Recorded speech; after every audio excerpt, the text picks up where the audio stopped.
Mister house keeping cinema விமர்சனம். கல்லூரியில் படிக்கும் ஹரிபாஸ்கர் சக மாணவி லாஸ்லியாவை காதலிக்கிறார். லாஸ்லியாவோ காதலை ஏற்க மறுக்கிறார். படிப்பை முடித்து 4 வருடங்களுக்கு பிறகு பணத்துக்காக ஒரு வீட்டுக்கு ஹவுஸ் கீப்பிங் வேலைக்கு செல்லும் ஹரிபாஸ்கர் அந்த வீட்டு உரிமையாளராக லாஸ்லியாவை பார்த்து அதிர்ச்சியாகிறார். ஹரிபாஸ்கர் மீது அனுதாபப்பட்டு தனது கம்பெனிலேயே வேலை வாங்கி கொடுக்கிறார் லாஸ்லியா. அதோடு தன்னுடன் வேலை பார்க்கும் ரயானை காதலித்து திருமணம் செய்து கொள்ளவும் லாஸ்லியா நிச்சயம் செய்கிறார். ஆனால் லாஸ்லியாவோ தன்னை காதலிப்பதாக ஹரிபாஸ்கர் தவறாக நினைத்து தனக்கு நிச்சயமான திருமணத்தை நிறுத்துகிறார். இதனால் ஏற்படும் பிரச்சனைகள் என்ன, ஹரிபாஸ்கர் காதல் கைகூடியதா என்பது மீதி கதை. ஹரிபாஸ்கர் துருதுருவென வருகிறார். காதல் காமெடியில் அவரது உடல் மொழிகள் ரசிக்க வைக்கின்றன. லாஸ்லியாவுக்கு முக்கிய வேடம், அதை உணர்ந்து நேர்த்தியான நடிப்பை வழங்கியுள்ளார்.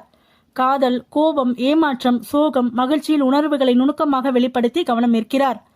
ரயான் இயல்பான நடிப்பை வழங்கியிருக்கிறார். ஹரிபாஸ்கர் அப்பா கதாபாத்திரத்தில் இளவரசு அசத்துகிறார். அம்மாவாக வரும் உமா ராமச்சந்திரனும் நிறைவு. காமெடி ஏரியாவை ஷாரா கலகலப்பாக நகர்த்துகிறார்.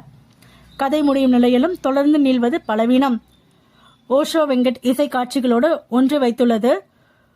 குலோத்தங்கன் கேமரா. கல்லூரி ஐடி கம்பெனி வீடு என்று கதைக்களங்களை அழகாக படம் பிடித்துள்ளது.